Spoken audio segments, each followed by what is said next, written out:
Olá, alunos. Sejam bem-vindos à nossa videoaula da Unidade 1, onde abordaremos os conceitos principais da área de informática. Eu sou o professor José Nilson e vou conduzi-los nessa aula. Na aula de hoje, nós veremos os seguintes tópicos: hardware e software, características do software, sistemas operacionais e conceitos de plataforma. Para começarmos, temos aí uma figura onde falaremos sobre hardware e software e sobre suas diferenças. Na figura, um jovem, ele está tendo um problema aí para sacar o seu dinheiro. Então, ele provavelmente não está entendendo o porquê que a máquina não está funcionando e provavelmente um problema de linguagem. Na figura à esquerda, nós temos uma breve explicação aí das diferenças aí entre hardware e software e como é que o hardware funciona. O hardware do computador, ele trabalha com um sistema de linguagens que a gente chama de números binários, que trabalha com a base 2, diferente dos números que nós humanos entendemos, que trabalham na base 10, que são os dígitos de 0 a 9. Os computadores praticamente entendem somente zeros e uns. Ou seja, os computadores trabalham com o conceito de ligado, desligado, presente, não presente, on e off. Então, para que tenha uma comunicação eficiente entre o ser humano e a máquina, a gente precisa de um intermediário que entenda essas duas linguagens diferentes. Então, para que o caixa possa fornecer o dinheiro para o usuário, ele precisa entender as solicitações do usuário. E o usuário também precisa de um intermediário para que seus pedidos sejam traduzidos para a linguagem de máquina de zeros e uns ou binário. Então, o que estava faltando era esse intermediário, como podemos ver na figura, que era o software. Então, o caixa eletrônico 24 horas precisa de um software que funciona como um intermediário, que a gente chama no termo de informática de interface, que vai fazer a comunicação e assim o usuário aí pôde, enfim, sacar o seu dinheiro através do software. Mas o que é o software? Alguma definição formal de software seria um conjunto de instruções planejadas, passo a passo, necessário para transformar dados em informação, o que vai tornar o computador útil para nós seres humanos, como a gente viu na figura anterior, os quadrinhos. Sem o software fica praticamente impossível que nós humanos possamos nos comunicar com o computador. Então a gente pode dizer, baseado nisso, que o software seria a inteligência, entre aspas, né? Ou a lógica do computador. Todos os programas instalados no computador são a sua lógica ou o seu software ou gerenciamento. Então, traçando um paralelo, do lado esquerdo nós temos a parte física do computador com todos os seus componentes, que a gente chama de hardware, ou seja, tudo aquilo que é o físico do computador, com suas placas e os seus dispositivos e as suas conexões. Do lado direito nós temos o que torna possível para nós humanos utilizarmos, ou seja, o que torna o hardware operacional, que é o software. E aí a gente tem diversos tipos de software para tornar esse hardware usual, né? Possamos então utilizá-lo da melhor forma possível. Quais são as características? Então, o software ele também tem características, né? E a gente pode dividir esse software aí em categorias, né? Então, a gente tem basicamente duas grandes divisões, que são os softwares de sistema e os softwares aplicativos.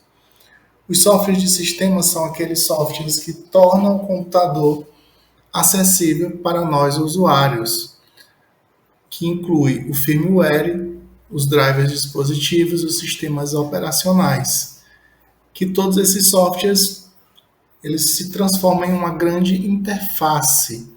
E nos dias atuais, antigamente os computadores não tinham interface gráfica. Hoje, para facilitar a vida dos usuários, essa interface já é gráfica e permite que nós possamos interagir com o computador e seus periféricos. Mas não basta só que esse computador seja utilizável, a gente precisa de uma definição, ou seja, a gente precisa de uma aplicação.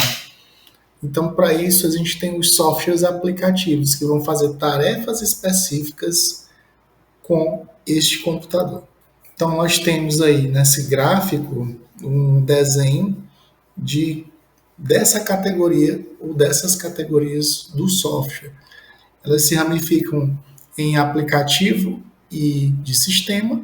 Os softwares aplicativos a gente ainda pode dividir em programas para finalidades gerais e ainda os programas aplicativos específicos. Já os softwares de sistema se dividem em programas de gerenciamento dos sistemas e programa de desenvolvimento, ou seja, programas para criar outros programas. Nos softwares de sistema, a gente tem o firmware, que é um tipo específico de software que vai trabalhar diretamente com o hardware. Ou seja, ele é um software que vai controlar os chips de computadores. Ele vai estar atuando dentro da memória e uma das principais memórias é o sistema básico de entrada e saída, também conhecido como BIOS, que é o programa que é executado pelo computador quando ele é ligado. Esse programa vai detectar as principais características, as principais configurações do computador e vai tornar possível que ele inicie e entregue o seu funcionamento aos demais softwares aí do sistema computacional. Geralmente eles ficam armazenados em pequenas pastas de silício, como vocês podem ver aí no canto direito superior. E esse software a gente chama ele de softwares embarcados ou também de firmware, que é a parte do software que gerencia diretamente o hardware do computador. O outro software de sistema são os drivers de dispositivos, que são programas específicos que são utilizados para que dispositivos como leitores de DVD, leitores de pendrives, impressoras, scanners, câmeras, ou seja, um hardware que não originalmente está dentro dos computadores possa funcionar e se integrar ao sistema do computador. O gerenciamento de dispositivos, ele precisa que esse software específico se comunique com o sistema operacional e possa então fazer o seu funcionamento correto. Dentre os drivers, nós podemos citar quando você instala uma TV, por exemplo, que também é um hardware, essa TV precisa se comunicar com o computador. Quando você instala uma impressora, um novo disco, um novo monitor, ou seja, qualquer dispositivo de hardware diferente, ele precisa ser reconhecido para que ele funcione corretamente com o PC, com o microcomputador. E ele precisa de um software que é o driver, também pode ser traduzido livremente como motorista, né? Mas na verdade ele vai direcionar para que esse novo hardware funcione perfeitamente. E aí nós temos a outra grande categoria, que são os softwares aplicativos. São programas que têm por objetivo ajudar o usuário a desempenhar uma tarefa específica. E, em geral, essa tarefa é ligada a alguma atividade, como criar um texto, fazer uma planilha, uma tabela, fazer um gráfico, enviar uma mensagem, acessar a internet. Então, esses programas eles são específicos para produtividade dos usuários. Pergunta: como é que a gente pode adquirir o software? Como que nós conseguimos, como é que a gente adquire um software para uso? Então, a gente tem algumas terminologias para aquisição dos softwares ou própria definição de como seria esse software.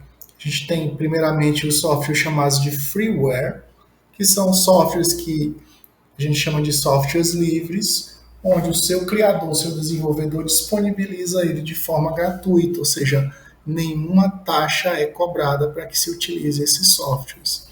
Porém, esses softwares eles são protegidos por direitos autorais. Os usuários podem utilizá-lo, mas não podem modificar o seu conteúdo. A gente tem os softwares de domínio público, que eles são parecidos com os freewares, porém eles não são mais protegidos por direitos autorais. Eles podem ser utilizados e alterados sem restrições. Temos os softwares open source ou softwares abertos, são distribuídos gratuitamente em formato que possibilite que os programadores, que são quem criam os softwares, eles possam modificá-los e distribuir livremente essas modificações. E outra categoria de software são os shareware, que são distribuídos gratuitamente, porém eles têm um período curto e experimental. Logo após esse período, os usuários precisam pagar uma taxa ou um valor para que continue utilizando esse software. E temos os softwares comerciais, que são protegidos por direitos autorais e precisam de uma taxa para que o usuário possa continuar utilizando.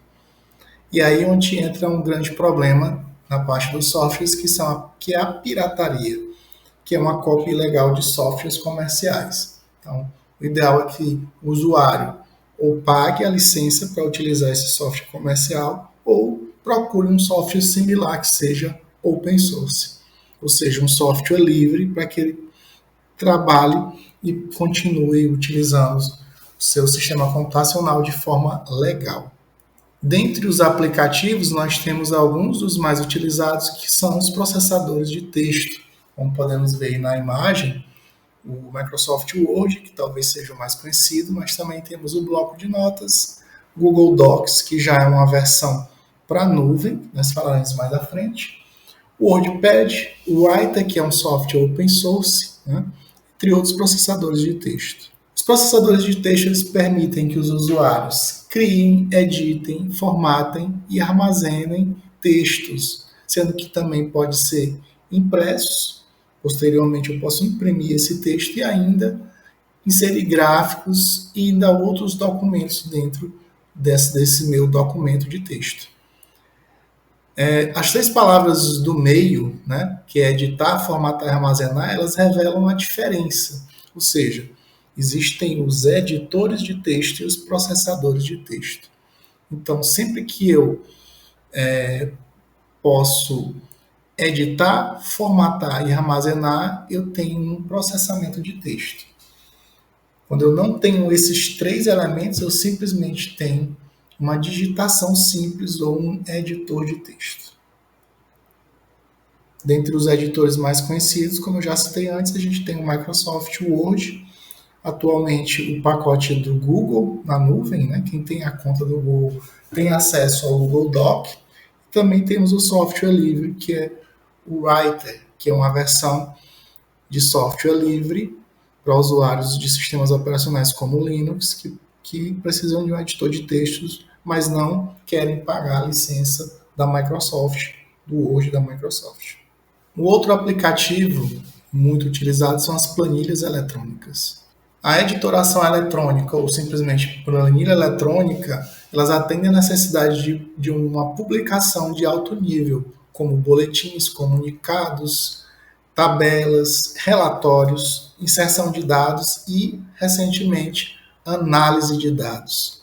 Então, talvez o software mais utilizado seja o Microsoft Excel, mas também existem versões alternativas. O próprio Google agora tem o Google Planilhas e também temos a versão Calc, que é a versão aberta para usuários que utilizam o Linux, mas também tem a versão para ser utilizado no sistema operacional Windows. O conceito da planilha é organizar os dados em linhas e colunas, onde a gente tem aí, como vocês podem ver no GIF que está sendo mostrado, o encontro de uma linha e uma coluna, a gente chama de célula, que funciona como se fosse um mini editor de texto, onde eu posso colocar dados nesse encontro, nessas células, como texto, números, uma mistura dos dois. Ainda posso também fazer cálculos, que a gente vai ver mais à frente, que são fórmulas, onde a gente vai ter aí essas células ou campos, né, chamados de campos resultantes ou campos calculados. Ainda, como softwares aplicativos, a gente tem os programas gráficos, ou software gráfico, que permite que os usuários manipulem imagem, e os softwares de comunicação, que permitem que 2 ou mais computadores ou celulares, hoje os celulares ou os smartphones também são computadores portáteis ou computadores de bolso, né? Então, esses softwares permitem a comunicação recíproca entre os equipamentos de informática. Os sistemas operacionais, que é um tipo de software básico, né, que dão suporte ao hardware e talvez é o mais importante, é o mais utilizado, pois ele serve de base para que todos os softwares aplicativos funcionem. Então, o sistema operacional é um conjunto de programas que ele vai estar residindo aí entre o software aplicativo e o hardware, ou seja, lembrando lá naquele primeiro slide, é o intermediário, ou seja, a interface entre o usuário, que o usuário precisa, e o que o hardware precisa fazer. Então, todos os recursos do hardware e do software vão ser disponibilizados ao usuário através do sistema operacional. Então, o conceito do sistema operacional ele é basicamente utilizado em camadas. Nós vamos ter aí como se fosse aí uma cebola com suas várias camadas. Nós temos também um sistema computacional, onde o usuário é a camada mais externa, e para que esse usuário tenha acesso ao miolo ali do sistema, que seria o hardware, ele precisa ter acesso a várias camadas, que são seus programas aplicativos, para ele editar um texto ou fazer uma planilha. Mas para que esse programa aplicativo funcione, ele precisa acessar o sistema operacional, que por fim vai dar acesso ao hardware do computador. Então, novamente, o que é o sistema operacional? Ele pode ser definido como um gerenciador dos recursos que compõem o computador. Processador, memória, dispositivos de entrada e saída, os próprios arquivos, o próprio software e os aplicativos também. E os problemas centrais que o sistema operacional deve resolver são o compartilhamento ordenado e a proteção desses recursos que vão ser utilizados ou disponibilizados ao usuário. E também como que isso vai ser entregue ao usuário através da interface com a máquina. Na figura aí à direita nós podemos ver aí o usuário e a sua interface com os vários aplicativos, né? Uma tela, o usuário está fazendo um jogo, tá joguinho de cartas, né? Então, a interface, ele está configurando o sistema, ele está acessando a internet.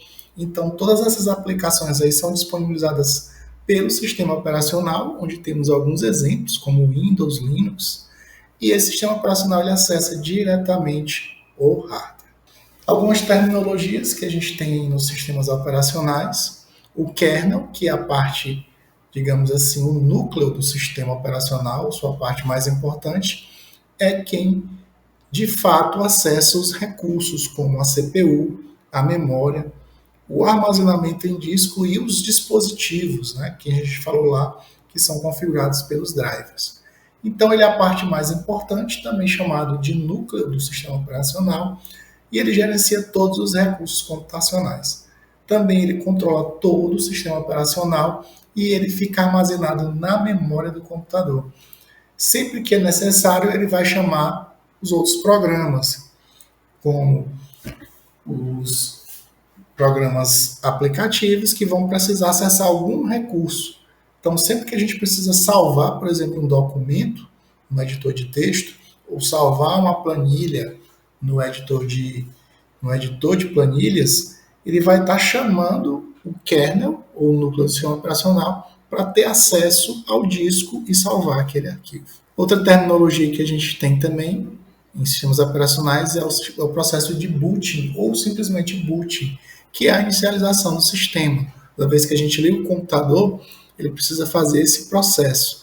A gente também chama esse processo de carga do sistema operacional para a memória. Ou seja, o sistema operacional ele fica armazenado em um dispositivo chamado disco. E aí é preciso que esse sistema operacional, que é um software, né, que é um arquivo, ele seja transferido para a memória principal do computador. E esse processo a gente chama de booting. Quais são as funções principais do sistema operacional? Manter os recursos do computador, estabelecer uma interface com o usuário, executar e oferecer os recursos que serão necessários para que os softwares aplicativos funcionem corretamente. Estamos chegando ao fim da nossa aula e para finalizar, vou pedir para que vocês realize uma atividade de pesquisa. Então, gostaria que vocês, ao final dessa aula, pesquisassem sobre os seguintes sistemas operacionais: Windows, Linux, macOS e Android. Na pesquisa, vocês vão procurar que sistemas são esses, onde eles são utilizados. São utilizados em PCs ou computadores pessoais, servidores, dispositivos móveis. O que se diz sobre esses sistemas operacionais? Quais são suas características? E o que você acha de cada um desses sistemas? Você já conhecia algum? Obrigado a todos e até a nossa próxima aula.